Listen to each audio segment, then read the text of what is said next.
بسم الله الرحمن الرحيم ألف لام ميم ذلك الكتاب لا ريب فيه هدى للمتقين.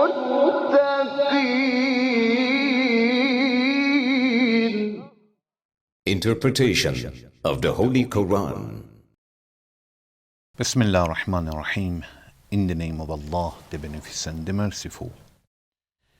With the assistance of Allah, we began to have a concise interpretation of Quran. We reached to chapter Baqarah, verse 268. Chapter Baqarah is the longest chapter of Quran which is revealed in Medina. Please listen to this verse. الشيطان يعدكم الفقر ويأمركم بالفحشاء والله يعدكم مغفرة منه وفضلا والله واسع عليم. Allah says, الشيطان يعدكم الفقر ويأمركم بالفحشاء والله يعدكم مغفرة منه وفضلا والله واسع عليم. Satan frightens you of poverty and prompts you to indecent acts, and Allah promises you forgiveness from Himself and abundance, and Allah is ample giving, knowing.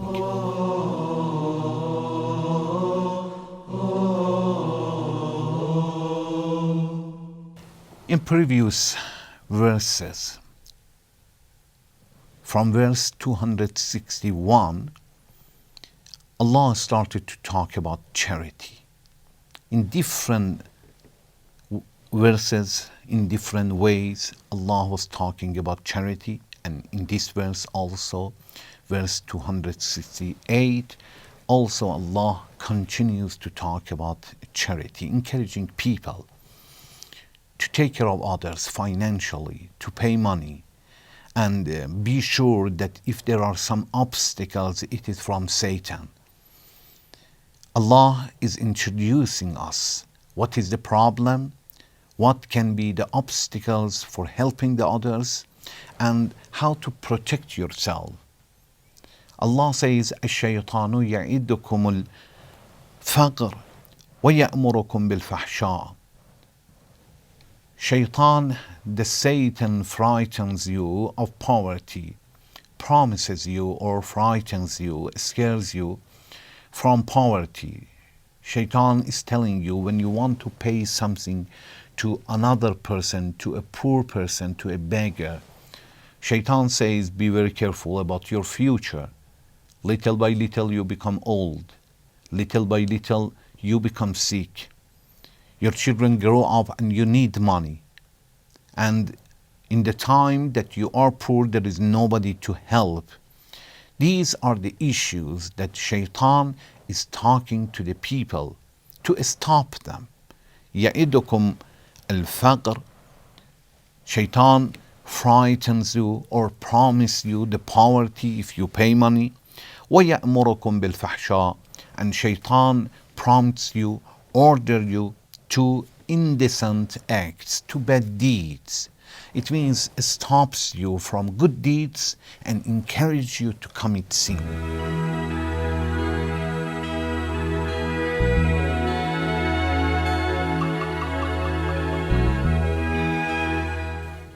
We must understand that when Shaitan is talking to us in such a way, we should think about it, that we need the money today more or tomorrow. Shaitan is warning us for the future, for the time that we become old and we become sick.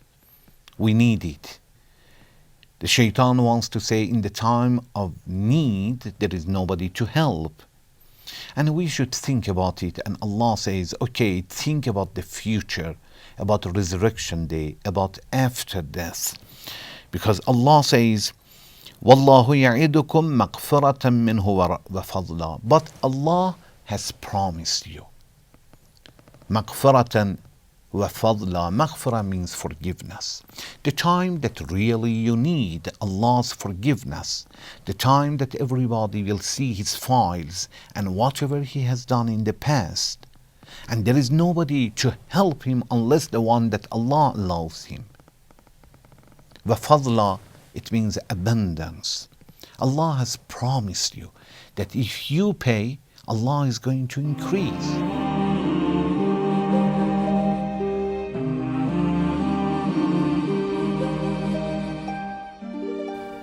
If we think about the future, we are going to think about two futures, and we must think about both of them. One, when we become old and we need, and the time of resurrection day that all the people need.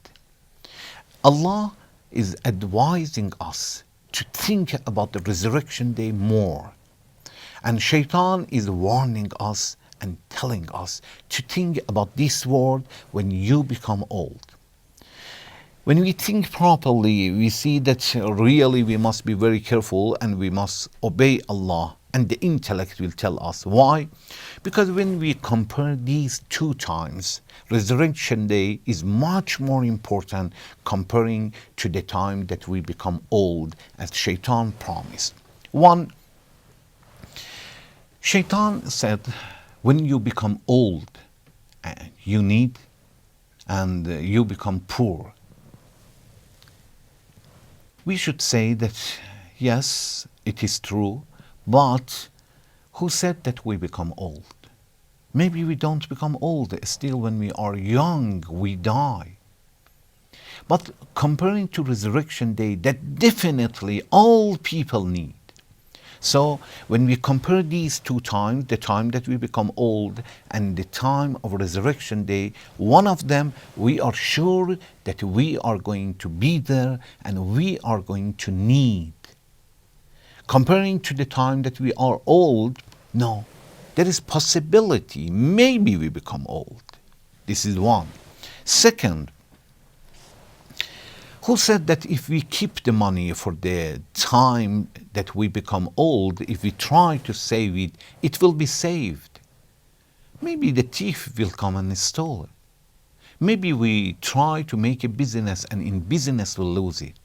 We didn't see so many people who had a lot of money and they were stolen. They started to have a good business and they had a bankruptcy. We didn't see it. Definitely. Comparing to resurrection day, that if we keep it, we spend it in the way of Allah, definitely we saved it for resurrection day. Unless we ourselves destroy it, otherwise it is saved and protected. It is exactly the same if you put money in somewhere which is really safe and nobody can attack you, unless you go yourself and take your money and destroy it. So the second one, even if you try to save it and you become old and you need it, but who guaranteed that it will be protected? The fire will not happen, the thief will not come. If you start to have a business with that money, definitely the money will be saved and increased, for example. No, maybe you will lose it. So this is the second. Comparing to resurrection day, yes, definitely when we spend in the way of Allah, we saved it. But if we try to save it for our future, maybe we'll lose it all.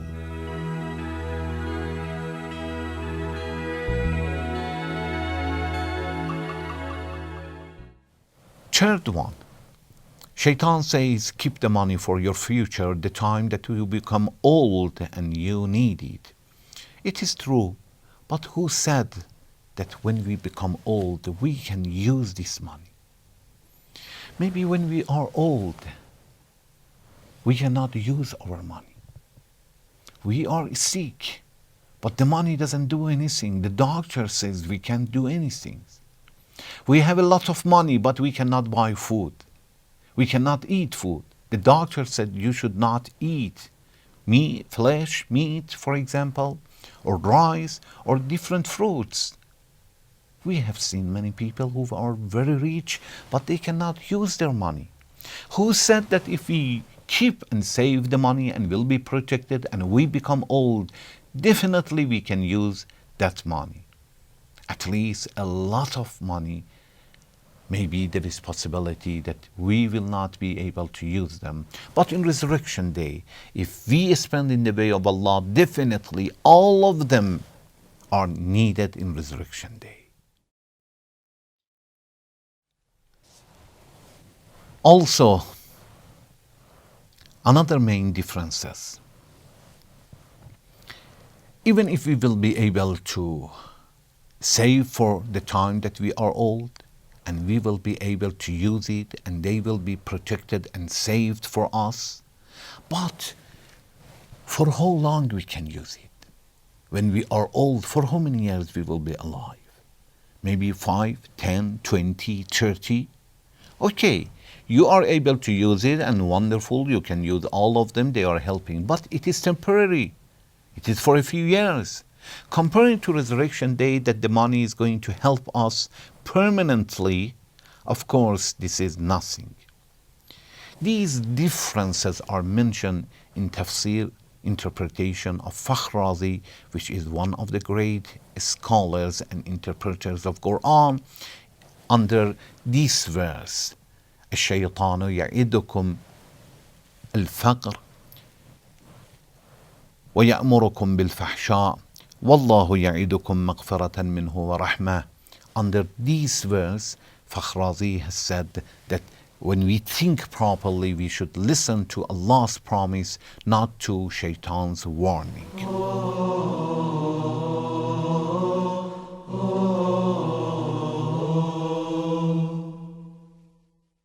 There are a few messages that we can get from this verse. One, we must understand that anytime we want to do something good, to spend money for others, to help the poor people, Shaitan is warning us. And whoever warns us about the future, we must understand that this is the attributes of Shaitan. Don't worry about future. I don't want to say give all the money. No. Give some of the money, portion of money, but be generous. About future, Allah will take care of that. We should think about future, not to save all the money for the future. Allah says, Ya ayyuhalladhina amanu, in verse before, أنفقوا من طيبات ما كسبتم, give and spend money from something, the good foods, whatever you have made, wonderful things that you have made, give it to others. But in this verse, Shaitan is going to stop you, and Shaitan says, be careful about your future. Allah says, spend from something which is good, and Shaitan says, don't spend at all. Also from this verse, we understand that we are free. We can do whatever we want. Nobody can say that we are not free to choose. We don't believe in predestination in such a way that we will not be able to choose it. When Allah says, look, this is Shaitan is warning you, and this is Allah is promising you to forgive yourself and to increase your money. Allah gives a lot, and Allah promises abundance. Maghfiratan wa fadla. Fadl it means Allah gives a lot. Allah will multiplies it. You give 10, Allah will add it 90 more, 100 more. So we know that because we are free and we can choose, Allah is telling us that this is Shaitan and this is Allah. Otherwise, if we have no choice, it doesn't make a difference that Shaitan is telling us something or Allah. We have no choice to choose one of them. So we understand that we are free to choose. Another message. We have understood that We must be very careful about those people who warn us and stop us from spending. This is something that Shaitan is doing, and whoever does such a thing and tell us not to spend at all, this is attributes of Shaitan. Also from this verse, when Shaitan يَعِدُكُمُ الْفَقْرَ, Shaitan promised you poverty, Allah wants to say, look, Allah promised you that it will be increased. وَاللَّهُ يَعِدُكُمْ مَغْفِرَةً مِّنْهُ وَفَضْلًا. Fadla, it means Allah promised you that it will be increased, and Shaitan promised you poverty. It is up to you.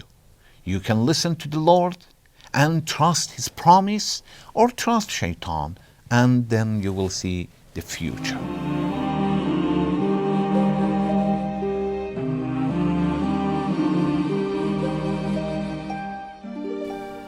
Also from this verse we understand when Allah says, الشيطان يعدكم الفقر ويأمركم بالفحشاء والله يعدكم مغفرة منه وفضلا. Allah wants to stop us to have any negative thinking about our future. Allah says, look at your future in a positive way. Trust Allah in your life and don't trust yourself. Tawakkal ala Allah. Trust in Allah. It means you must work, but the sustenance is in the hand of Allah. Many people are working so hard, but as much as they work, they cannot make anything, almost anything. It will tell us, and the opposite of that, some people are not working that much and they have a wonderful life. It will tell us that we should trust Allah. We are working, but the sustenance is in the hand of Allah. Thank you very much for watching. Wassalamu alaikum wa rahmatullahi wa barakatuh.